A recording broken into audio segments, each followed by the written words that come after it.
Hola, hola, ¿cómo les va? Muy bienvenidos a una nueva edición del Resumen. Acá estamos. Mi nombre es Lourdes López y vamos a acompañarlo yo en lugar de Luciana Fernández, que le mandamos un cariño muy grande, y José Di Mauro, como siempre, firme junto a su audiencia.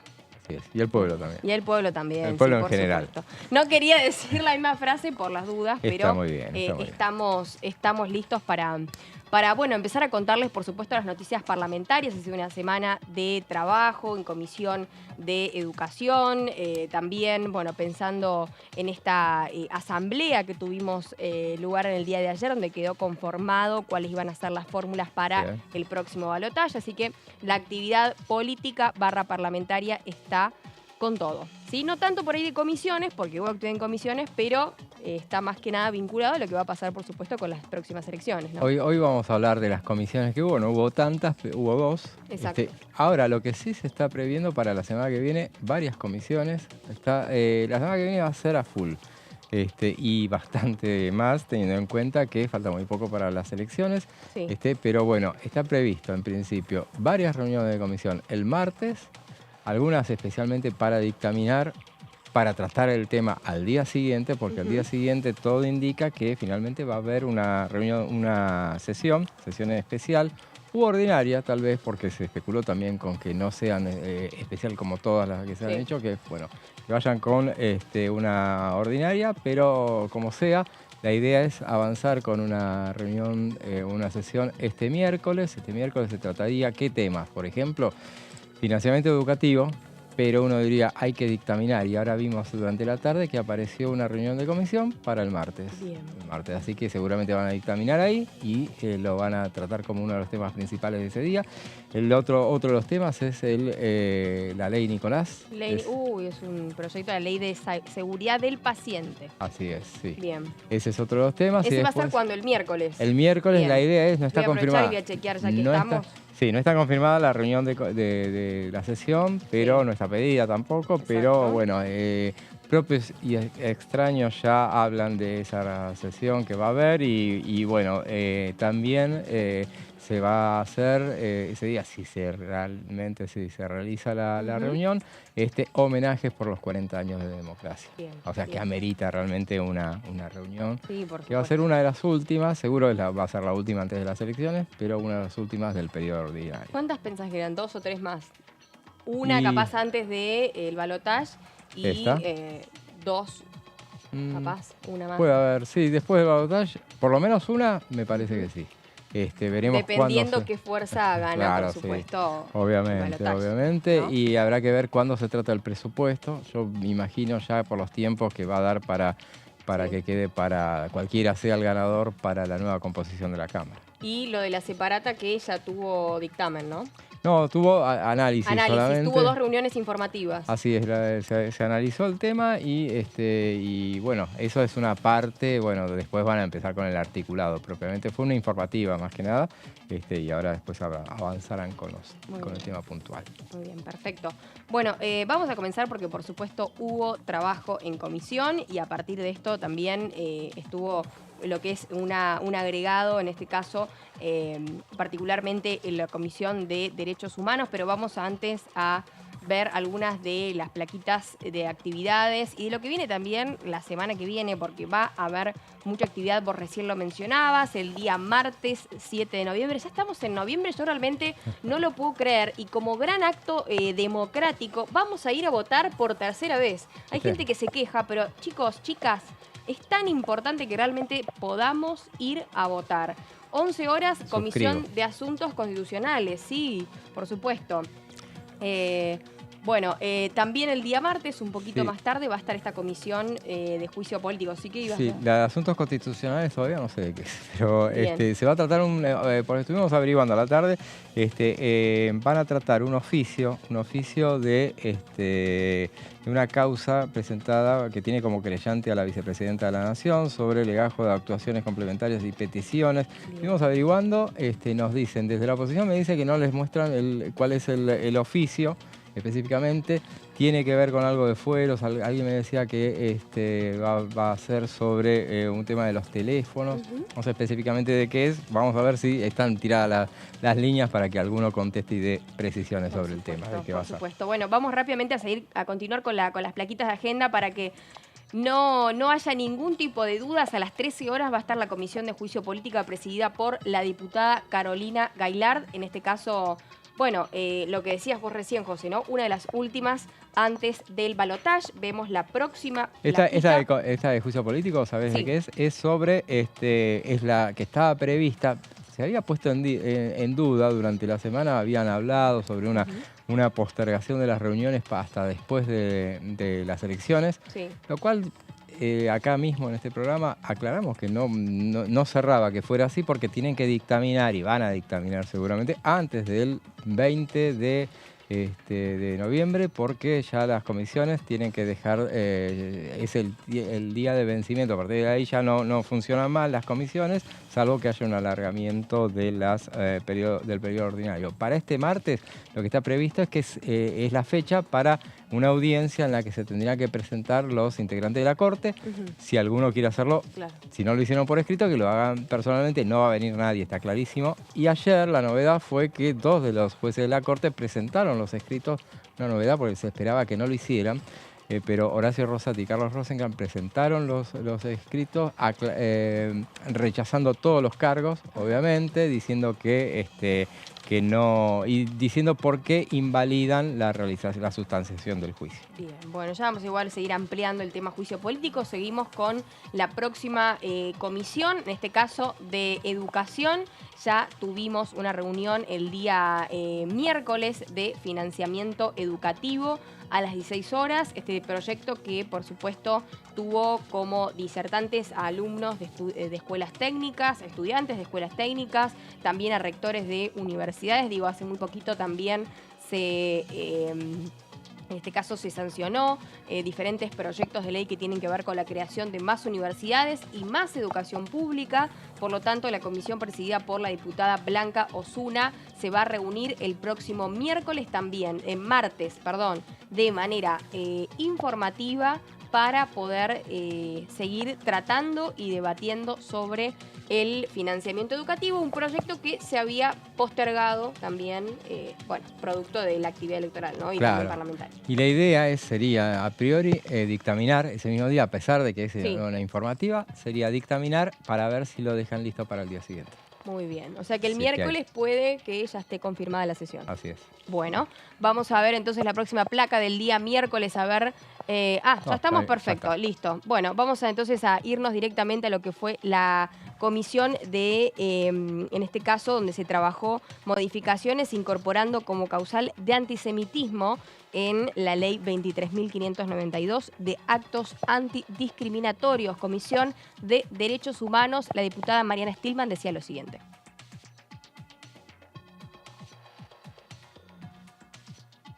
En el 2016 se sancionó se aprobó una definición de lo que es antisemitismo, que no es vinculante, pero que es muy ilustrativa.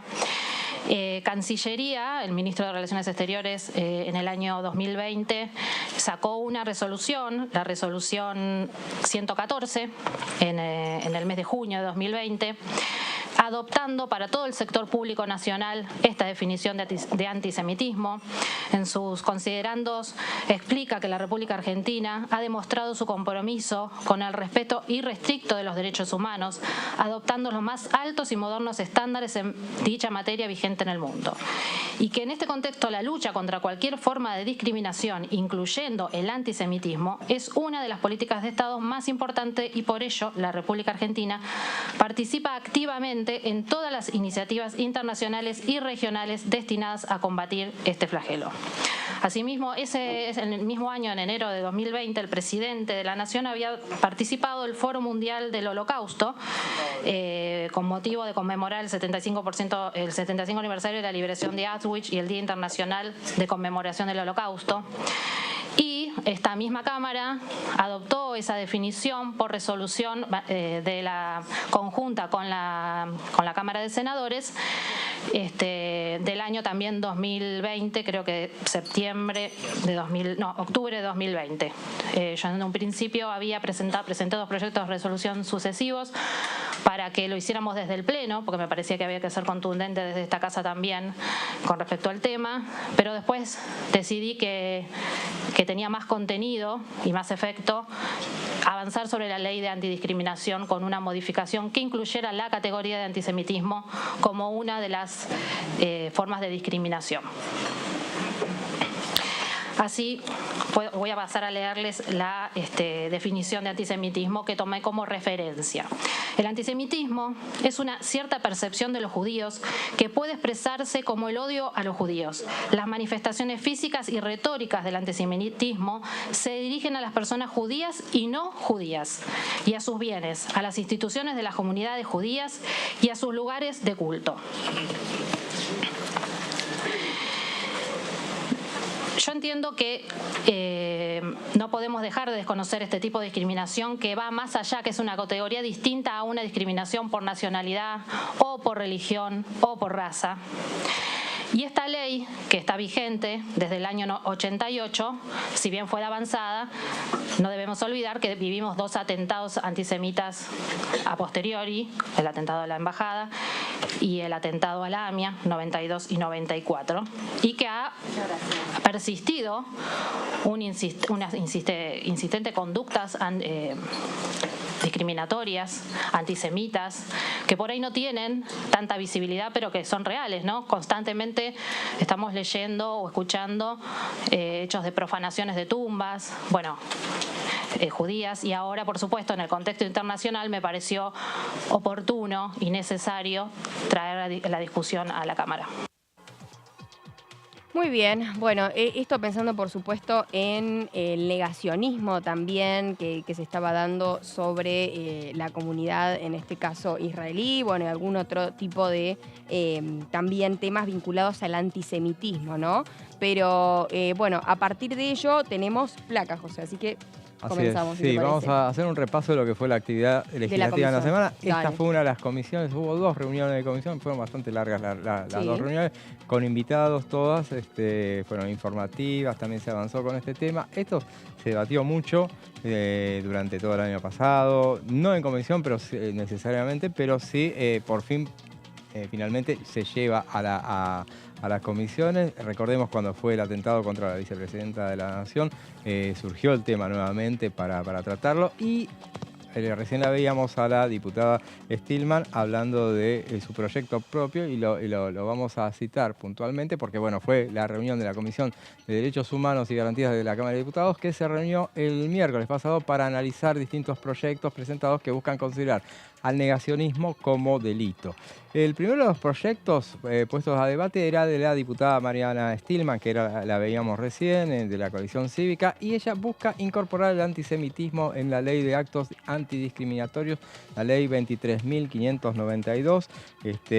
Esto se da y el debate en torno a la cuestión del antisemitismo. Recordemos puntualmente este tema que tiene que ver con el antisemitismo, se pidió en la última reunión, en la última sesión que hubo, se hizo un pedido especial para su tratamiento, para que se le pedía a la comisión tratar este proyecto que lleva un tiempo ya de presentado y a propósito del tema del hecho de que los hechos que se están dando y que están ocurriendo en todo el mundo. Sí. Tema en Francia, en Berlín, hay pintadas y acá también en Buenos Aires. Increíble, ¿no? Son prácticamente 50, 60 años después es donde se sigue dando esta situación, ¿no? Más, inclusive. Sí. No estoy haciendo el cálculo ahora, pero sí, hay un montón de años. 80 años, 70 años, me parece que me quedé corta. Que volvamos sobre este tema realmente es un disparate. Veamos entonces la próxima placa. Algunas de las cosas que decía, a quien escuchábamos recién, Mariana Stillman, decía, entre otras cosas, esta ley fue de avanzada, la ley contra actos discriminatorios.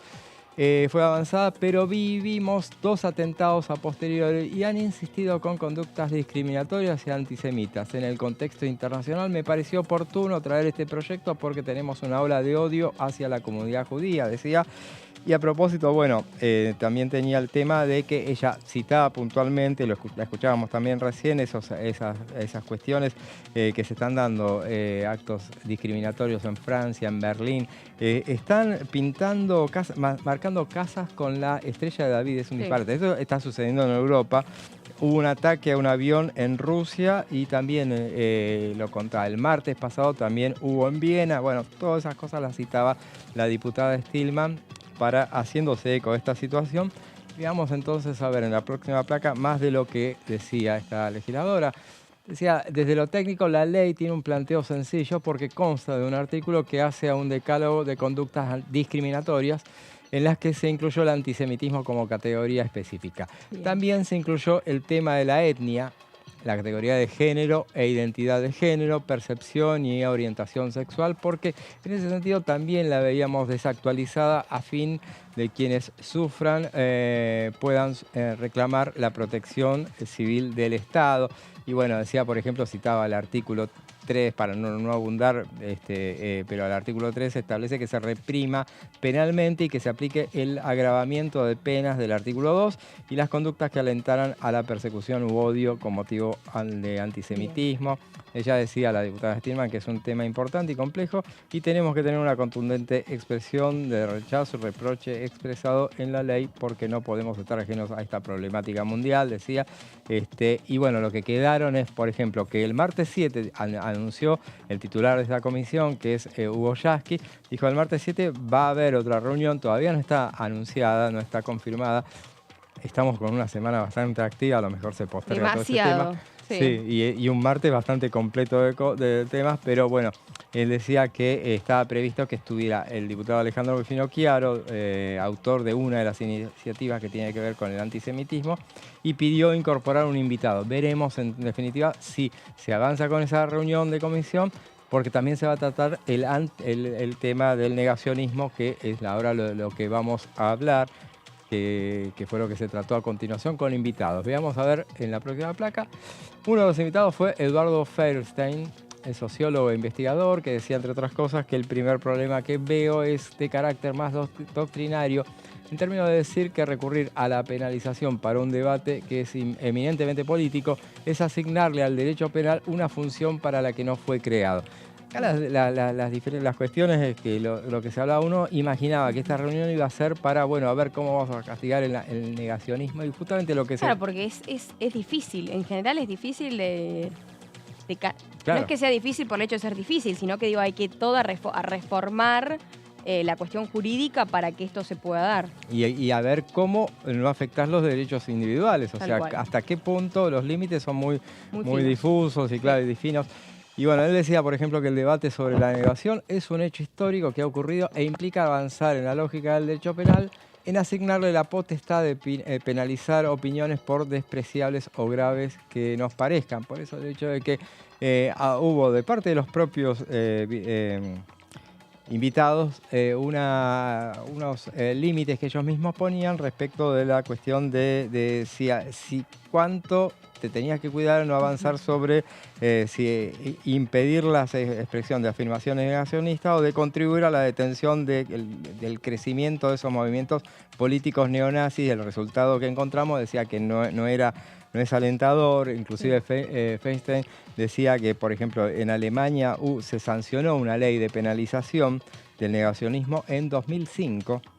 Y su partido que reivindica el partido que reivindica el nazismo de diversas maneras ha pasado de un peso de 4% a más del 10% en las elecciones de 2021.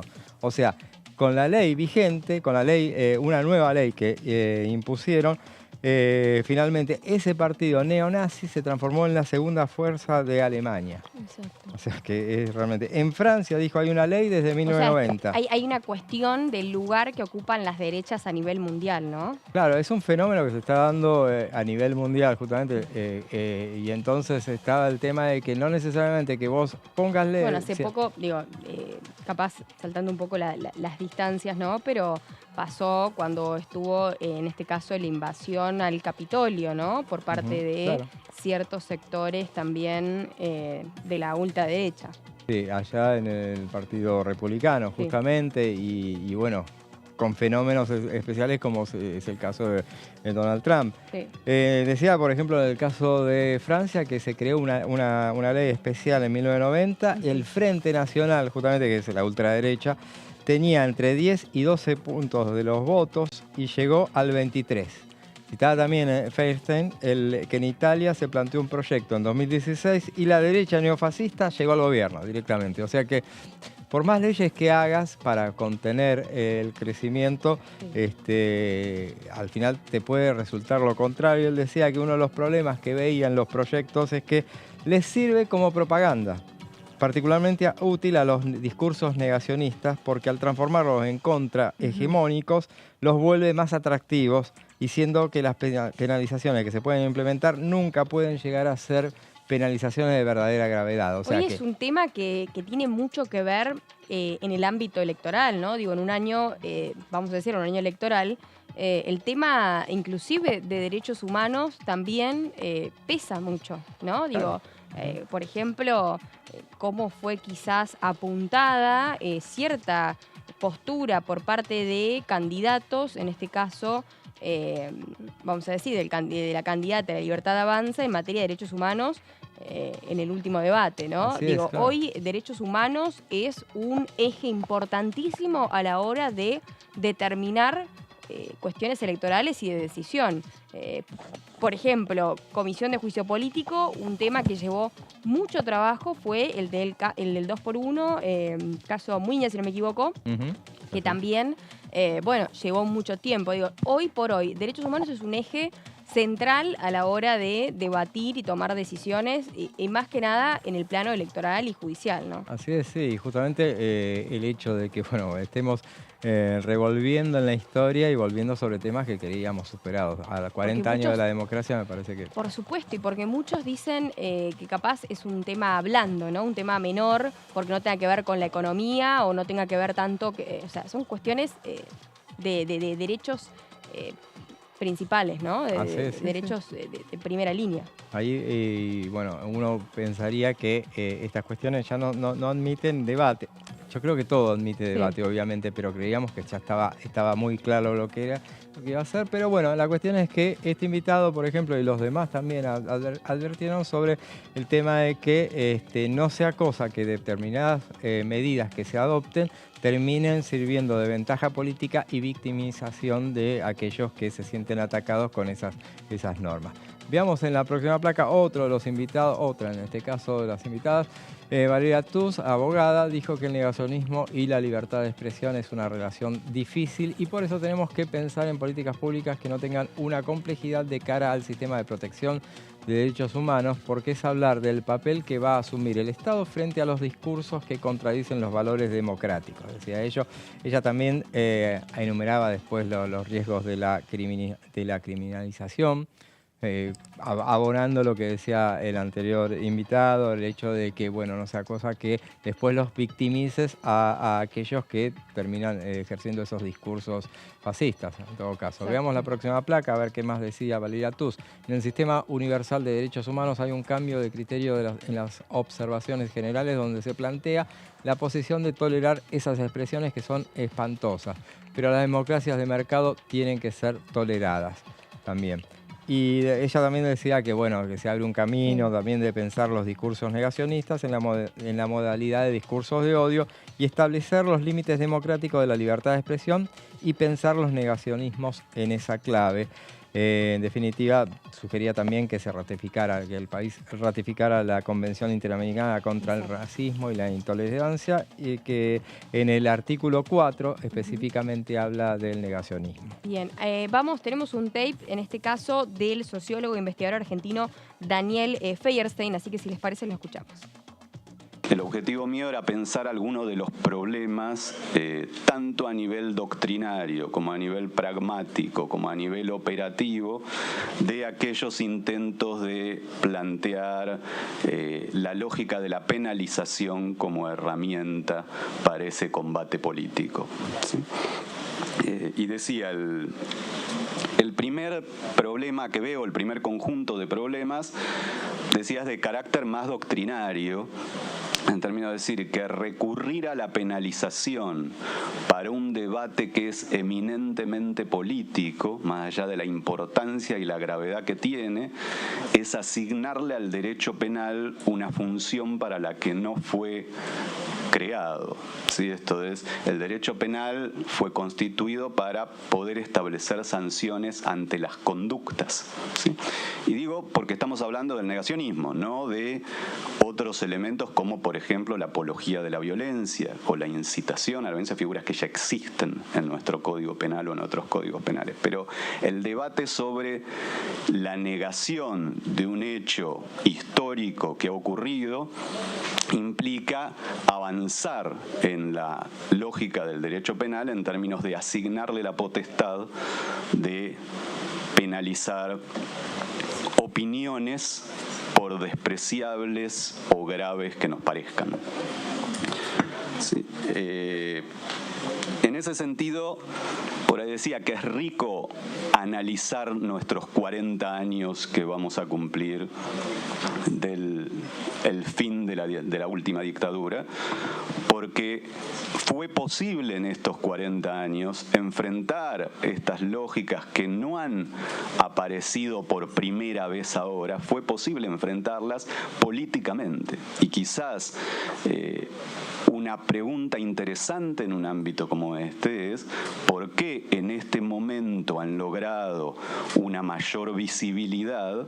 O en todo caso, ¿cuáles de los acuerdos políticos que impedían ese surgimiento se han ido cayendo, se han ido resquebrajando? Y en este sentido creo que el día de ayer hubo un hecho muy interesante de carácter político, que es que un conjunto de figuras intelectuales de muy distinta descripción política han planteado la gravedad que implica que una fuerza que niega los hechos vividos en nuestro país, la gravedad de los hechos vividos en nuestro país en la última dictadura, o que convoca a acciones de violencia articulables con formas neofascistas, la gravedad que eso tiene para la estructura política argentina y cómo esto requiere que la propia estructura política ponga un límite ante esa posibilidad. Pero ese límite, en esa declaración o en otras acciones, es político, no es penal. Muy bien. Bueno, lo que veníamos reiterando, ¿no?, sobre el tema puntualmente vinculado al antisemitismo y a esta Comisión de Derechos Humanos que tuvo varios disertantes, abogados, sociólogos, investigadores, diputados también. Bueno, y hay, en este caso, hablando de periodistas que estuvieron tocando el tema, Pablo Yonto también fue uno de ellos, ¿no? Sí, fue uno de los protagonistas, el tercero de los invitados que estuvo presente. Decía que los discursos negacionistas existieron siempre, tuvieron olas intensas. Esta será otra nueva ola intensa a partir de dos candidatos, dos representantes de un partido político que han tomado desde hace un tiempo ese discurso y copan escenarios de primera línea de ese ataque y esa negación. Y veamos la próxima placa para terminar lo que decía Yonto, una de las cosas que decía. En la próxima placa. Propuso suscribir los sujetos exclusivamente a los funcionarios públicos, o sea, las penalizaciones en todo caso aplicarlas sobre los funcionarios, sacar de la esfera de la punición a los particulares y pensar en el concepto de figura pública y pensar en la situación de los candidatos electivos en procesos electorales, por ejemplo, bueno, en alcanzar a aquellos aquellos candidatos, o sea, no meterse con la gente común y silvestre del llano, sino avanzar contra los funcionarios o aquellos candidatos que propongan cuestiones, discursos negacionistas. Exacto. Escuchamos la palabra del diputado del Frente de Todos por la provincia de Buenos Aires, Hugo Yasky, que también se refirió a este tema.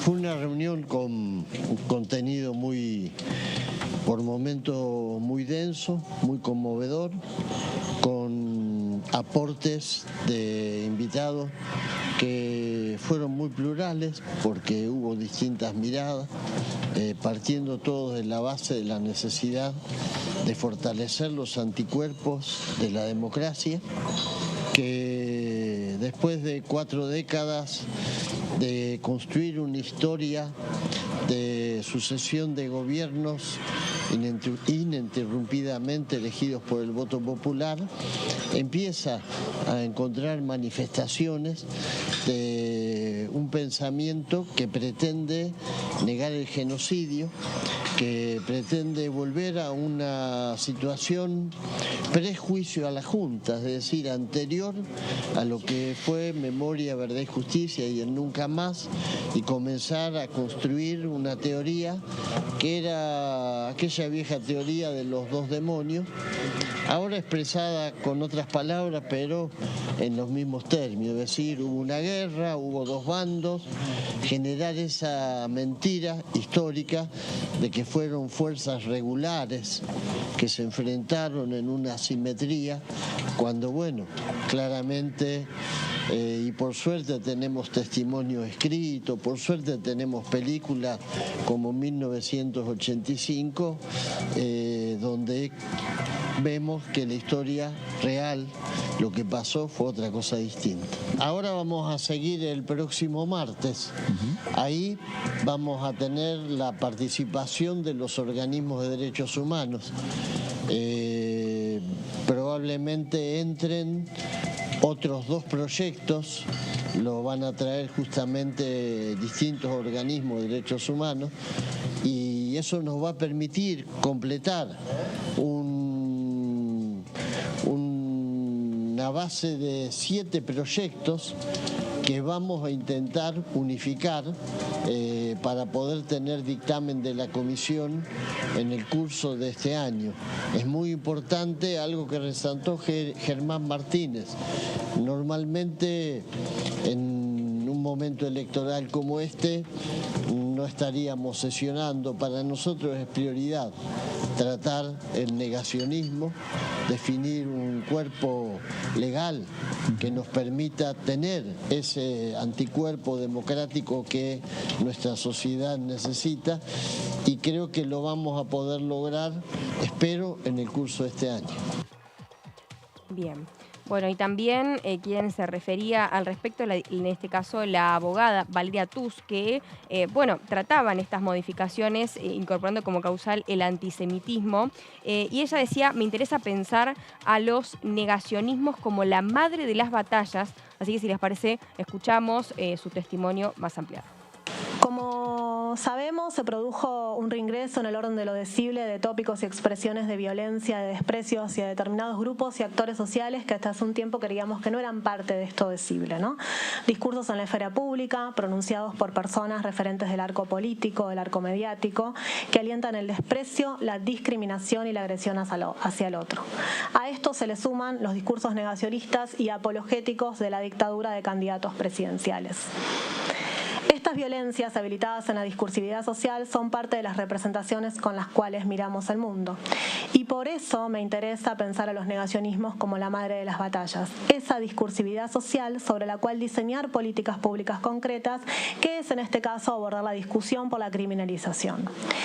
Porque al negar la experiencia genocida, la violencia política de la historia, se busca generar condiciones de repetición. Volver a validar ideas, representaciones y prácticas de exterminio. Esa es la gravedad del discurso negacionista. Con el tiempo, esa construcción discursiva determina qué es lo exterminable, lo naturaliza y sedimenta y habilita nuevas violencias. Ahora bien, ¿qué queremos decir cuando hablamos de negacionismo y cómo pensar la relación con la libertad de expresión?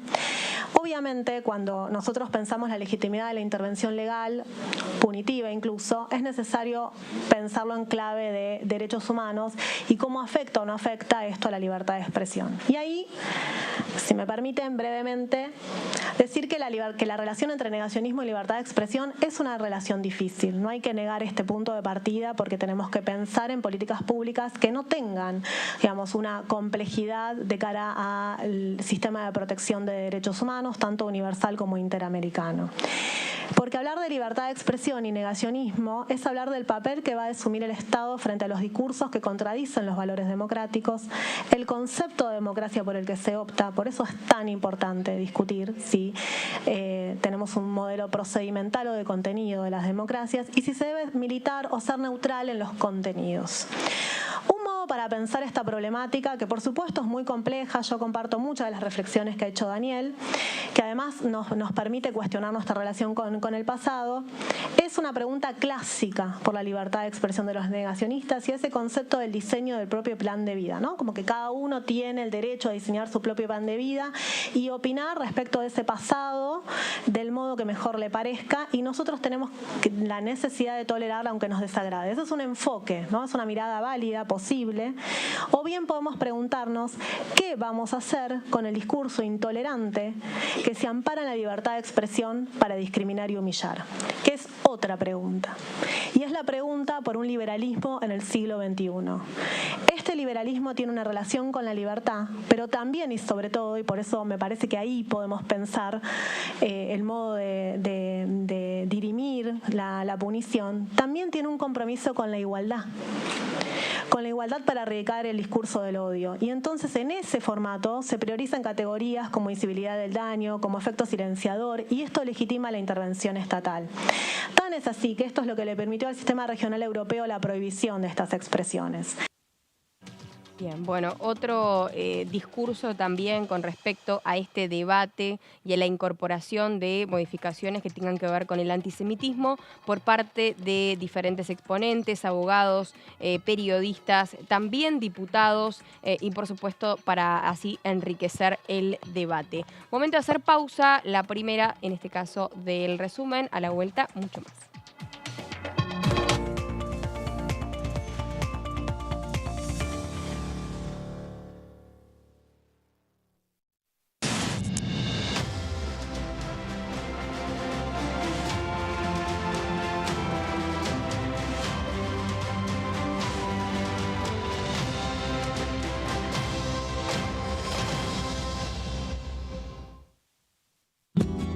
Este es el gasoducto Presidente Néstor Kirchner, una obra de escala mundial realizada en tiempo récord, que unirá la energía de Vaca Muerta con todo el país. Innovaciones, tecnología, cientos de kilómetros de acero y miles de trabajadoras y trabajadores. Esta megaestructura alimentará la llama del país, uniéndonos con nuestros seres queridos, acelerando la economía, ahorrando divisas, con desarrollo, con federalismo, con soberanía y orgullo. Gasoducto Presidente Néstor Kirchner. Mueve energía, mueve al país.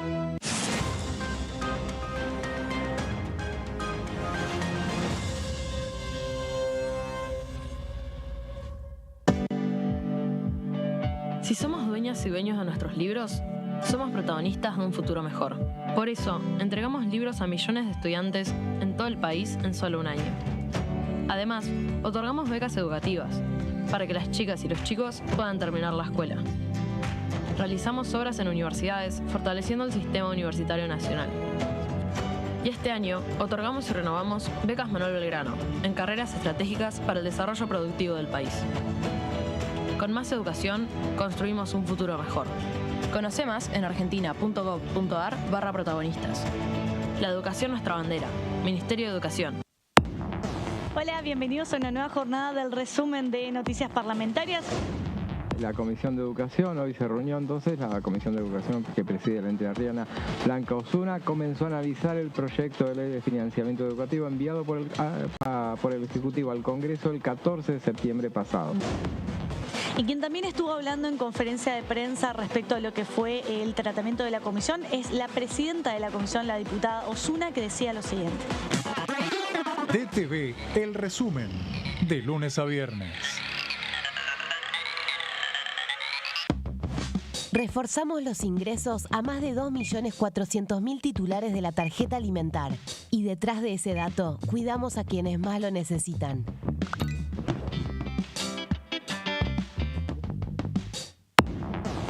Hola, ¿cómo están? Bienvenidos, bienvenidas. Tercera edición de DTV. Las cámaras, digamos, oficialmente, cuando llevamos adelante el debate en la Comisión de Defensa del Consumidor, acompañaron. Sí es cierto que había una cierta reticencia porque también hay otra realidad. Faltaba todavía comunicar mucho, ese temor a que los obliguen a tener toda una gama de talles, ese temor a que tal vez esos talles fueran de repente muy hacia los extremos y estuvieran obligados.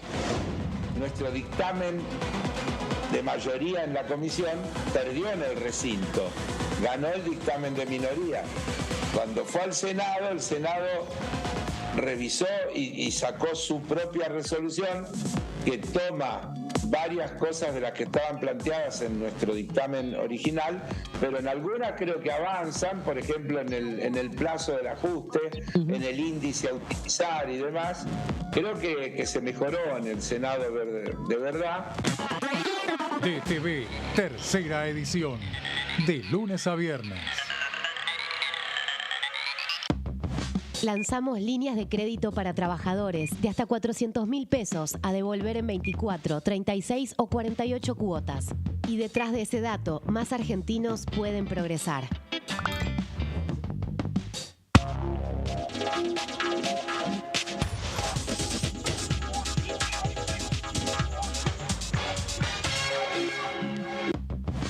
Otorgamos un refuerzo económico a más de 7.800.000 jubilados y pensionados durante 3 meses. Y detrás de ese dato, protegemos a quienes más lo necesitan. Hiciste la colimba entre 1975 y 1983. Tu testimonio aún puede ser clave para hacer justicia. Lo que hayas visto y oído en dictadura es un aporte fundamental para llegar a la verdad. Para más información, entra a argentina.gov.ar/fuicolimba.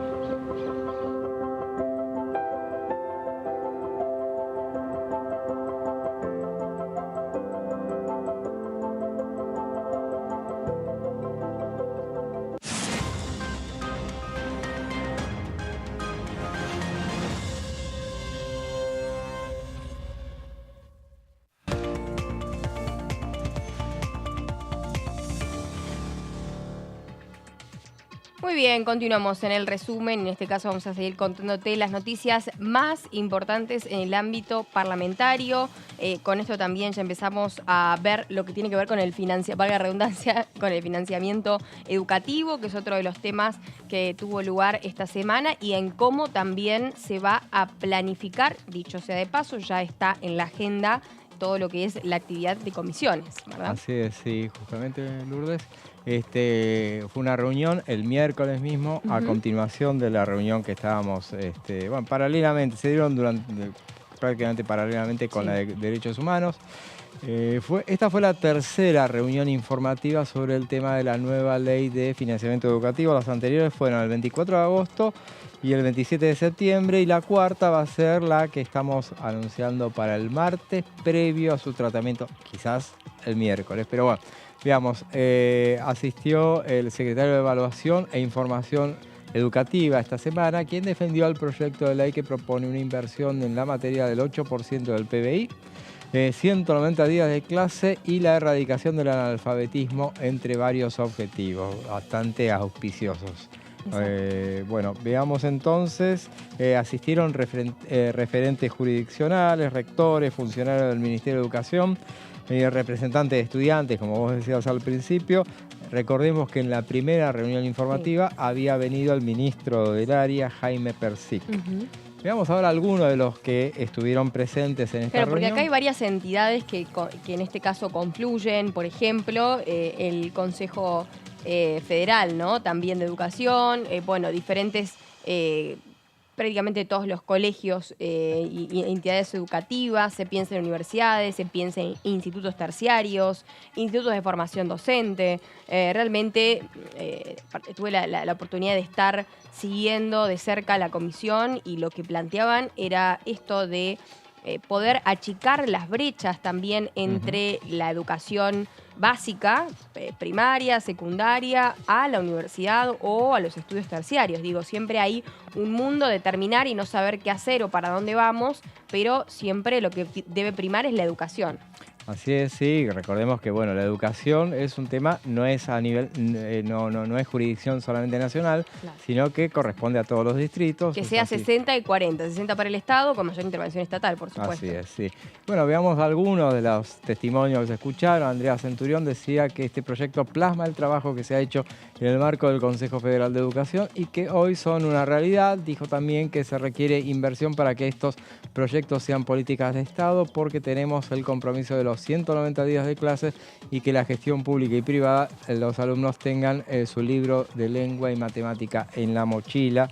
Ese fue uno de los testimonios. José Tomás, director general de Escuelas de Mendoza, decía que en los últimos años no se ha visto reflejado en mejoras comparables al aumento de la inversión. Primero cumplamos lo que la ley vigente, lo que dice la ley, que primero se invierta en la educación obligatoria y después el aumento de las universidades, también poniendo un poquito también el eje en la cuestión de la creación de nuevas universidades. Recordemos que esta ley que eleva del 6 al 8% del PBI, del 8 puntos del PBI, la inversión en educación, contempla que 1,5 de esos 8 puntos corresponda a la educación superior. Digamos también que decía Gustavo Mena en la próxima placa. Gustavo Mena, vicegobernador electo de la provincia de Chubut. Veamos que había representantes de todas las provincias, sí, porque esto es un tema, y bueno, se podrá decir este tema justamente, y por eso se lo llevará, esperemos, el miércoles al recinto, porque bueno, hubo todas las expresiones. Claramente en este caso eran gente convocada por la oposición, o sea, hubo también representantes de la ciudad de Buenos Aires, o sea, de todos los sectores, porque este es un tema donde tienen que opinar todos, justamente porque, insisto, la educación corresponde a las provincias. Se les dan responsabilidades, dijo Mena. Mena, recordemos que fue diputado radical, sí, con mandato cumplido. Se dan de responsabilidades a las provincias, pero se le quitan recursos como la quita del impuesto a las ganancias. Con eso, mi provincia pierde 30 millones de pesos. Hubo un reparo, recordemos que este tema tiene que ser saldado a partir del tratamiento del presupuesto. Veremos qué dice sobre el tema. También habló Pablo Urquiza, que es jefe de gabinete de la Dirección General de Cultura y Educación de la provincia de Buenos Aires. Decía que este proyecto de ley va en el sentido de tener un proceso constante de preocupación en relación a la educación de nuestra sociedad para fortalecer el rol del Estado, del Ministerio de Educación y de las jurisdicciones. También seguimos con Arnaldo Medina en la próxima placa, lo veremos. A ver, ahí ya viene. ¿Estamos? Arnaldo Medina, porque también estuvo, bueno, hicimos referencia a las universidades y hubo representantes de las universidades. Justamente el rector de la Universidad Nacional, Arturo Jaureche, valoró el crecimiento de las casas de altos estudios en el conurbano bonaerense, expresó que nuestras universidades se están beneficiando de la ley que dispone el 1% del PBI en ciencia y tecnología. También estuvo en la próxima placa, vamos a ver qué decía Hugo Andrade, que es rector de la Universidad Nacional, ahí lo pasamos, ahí va, de la Universidad Nacional de Moreno, y decía que en el siglo pasado la inversión era de 0,5%, el siglo pasado fue no hace tanto tiempo, y ahora se duplicó y se agrandó en 19 universidades que son capital social del territorio. Se puso mucho énfasis entonces en el hecho de la creación de nuevas universidades. También hubo reparos de los dirigentes opositores que hicieron extensivo la cuestión de que si crear nuevas universidades no afecta el tema de porque bueno, la caja es una sola. Entonces, bueno, habrá que ampliar recursos para, bueno, permitir la creación de nuevas universidades. Y ahí terminamos con lo que fue ese miércoles y ahora pasamos entonces Este es un tema que ya cambiamos todo el ámbito y que tiene que ver con la asamblea del día de ayer, ¿no? Claro, en la previa a la asamblea que hubo una sesión especial, o sea, esta computa también como sesión, por eso cuando lleguemos a fin de año vamos a ver que este año, que pareció que no hubo tanta actividad, en los números va a dar, es un porotito que se sumó. Sí, porque esta es una, si la semana que viene hay otra reunión, se habían impuesto a hacer una reunión por mes, bueno, vamos a pasar ese paradigma que se habían puesto. Esta fue una reunión el jueves, la sesión especial para aceptar 3 renuncias y tomar la jura a sus respectivos reemplazantes. Fue una sesión breve, 9 minutos duró. pero porque se cumplió el objetivo que había. Había dudas, algunos preguntaban si a lo mejor no fuera cosa que plantearan alguna cuestión de privilegio, algo así. Se podía porque es una sesión especial, pero bueno, ya se había hablado de labor parlamentaria, que fue mínima la reunión, que decían, bueno, no iban por este tema solo. Asumieron entonces Elía Mansilla, que reemplaza a Rosana Chala.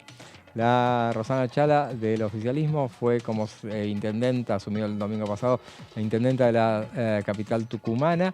María Marcela Herrera reemplazó a Mario Leito, que es ahora, es además de presidente de Atlético Tucumán, es legislador provincial de Tucumán. Y Alberto Arancibia Rodríguez reemplazó a Claudio Poggi, que es gobernador electo de San Luis. La primera y el tercero tienen mandato hasta 2025. En el caso de María Marcela Herrera va a tener mandato hasta el 10 de diciembre, o sea, muy breve tiempo va a estar en la Cámara de Diputados, pero bueno, el oficialismo no se puede dar el lujo de perder a ninguno, así que si se tiene que ir, Mario Leito ya asumió como legislador provincial, había que reemplazarlo prestamente y eso fue lo que sí hicieron. Y bueno, entonces ahí pasamos a la ahora sí, la Asamblea Legislativa, que obviamente tenía el fin de ratificar, ¿no?, las fórmulas presidenciales para poder de esa manera dar instancia al balotaje. Así es, un paso protocolar que había que cumplir. Bueno, se reunió entonces para ratificar las fórmulas presidenciales, como decías, Lourdes. Estuvieron las presidentas allí de las cámaras también. Claro, sí, estuvieron las presidentas de las cámaras, estuvo también la presidenta provisional de la Cámara de Senadores. Ratificaron a los candidatos a presidente y vicepresidente de Unión por la Patria, Sergio Massa y Agustín Rossi, y el candidato presidencial de La Libertad Avanza y su vicepresidenta, los dos diputados, Javier Milei, Victoria Villarroel, los dos presentes. También presente en los palcos estaba el candidato presidencial oficialista, Sergio Massa. Fue convocada a los efectos, ayer hicimos una explicación de qué trataban los artículos a los que había que dar cumplimiento, el 120, 150 y 151 del Código Electoral Nacional, conforme a lo dispuesto por el artículo 97 de la Constitución Nacional, ese que habla de qué pasa cuando tiene que haber, qué hay que hacer cuando, si tiene que haber o no balotaje.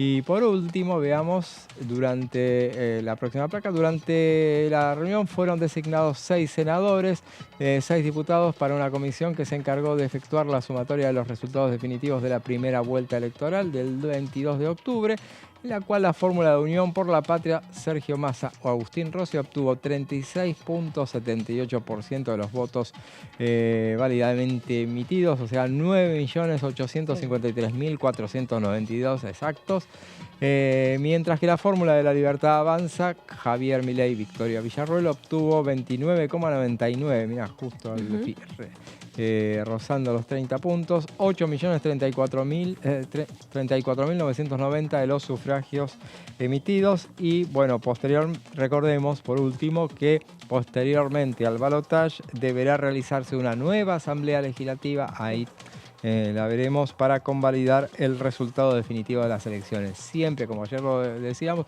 siempre que hay una elección presidencial, se hace posteriormente una asamblea legislativa para convalidar los números que se dieron a nivel Claro, pues tiene que hacer el conteo total, ¿no?, de todos los votos. Una vez que está el escrutinio definitivo. Perfecto, muy bien. Bueno, un poco de lo que está pasando también en el mundo parlamentario, pero que tiene que ver con la actividad electoral, pensando en que quedan 2 semanas para el balotaje, ¿no? Estoy bien, ¿no? ¿2 semanas? Sí, ay, mirá vos. 2 o 3, no, 2 semanas. 2 semanas para el balotaje. La que viene ya el próximo domingo, o sea, este domingo no, el otro tampoco, el otro. O sea, faltan este domingo 2 domingos. Nos guiamos por Boca, entonces. Sí, este domingo es Boca, el otro... Claro, es el sábado en realidad. El otro fin de son las elecciones en Boca y después viene el balotaje. Así que, bueno, vamos a tener para divertirnos y también para ser conscientes y reflexivos a la hora de votar, ¿no? Hay que votar con conciencia. Nos despedimos. Será hasta la próxima. Gracias por acompañarnos en el resumen.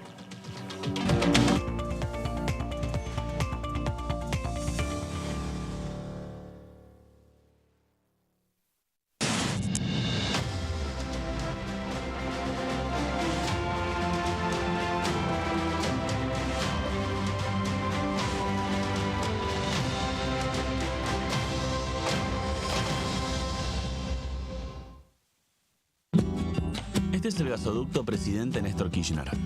Una obra de escala mundial realizada en tiempo récord, que unirá la energía de Vaca Muerta con todo el país. Innovaciones, tecnología, cientos de kilómetros de acero y